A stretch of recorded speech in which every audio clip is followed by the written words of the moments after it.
Go find your basket of fruit and pick out an apple you think looks good.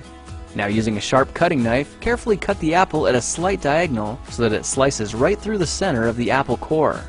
While we're here, let's save 2 of the seeds because we'll be needing them later. Now that we've got our 2 halves, let's take the side that still has the bottom attached and place it face down on a cutting board. We'll need to place 2 butter knives perpendicular with the top and bottom of the apple. Now we can carefully cut down along one side of the apple core until the knife bottoms out on our makeshift spacers, then use the spacers as a guide to gently cut in from the side. When the 2 cuts meet, you'll have an apple wedge that pops right out.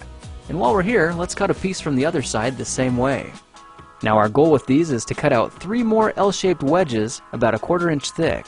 And this time, rather than cutting in sideways toward your fingers, try turning the piece over so you can cut downward and meet the first cut at the bottom. Now with a little wiggle, a new apple wedge should break free.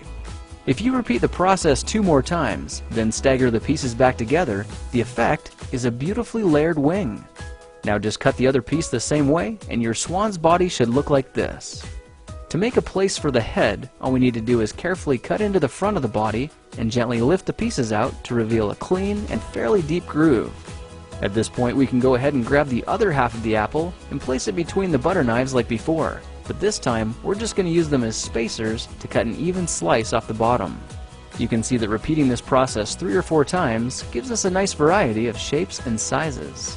Now look for a piece that resembles a heart that's been slightly flattened on top. All it takes to form the swan head is 3 strategic cuts with a knife. I made 1 angled cut to form the head, a horizontal cut to form the neck, and 1 slanted cut at the bottom for the base.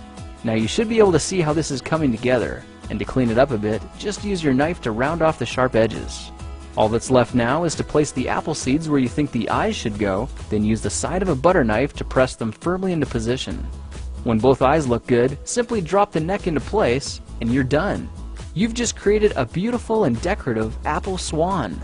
I spritzed mine with a bit of lemon juice to help prevent it from turning brown, then put it on display to show off for our dinner guests later that night. If you try using different apples, you'll get a nice contrast of colors, and every bird will look a little bit different. Well, now you know how to take any ordinary apple and turn it into a decorative and edible apple swan. If you like this project, perhaps you'll like some of my others. Check them out at thekingofrandom.com.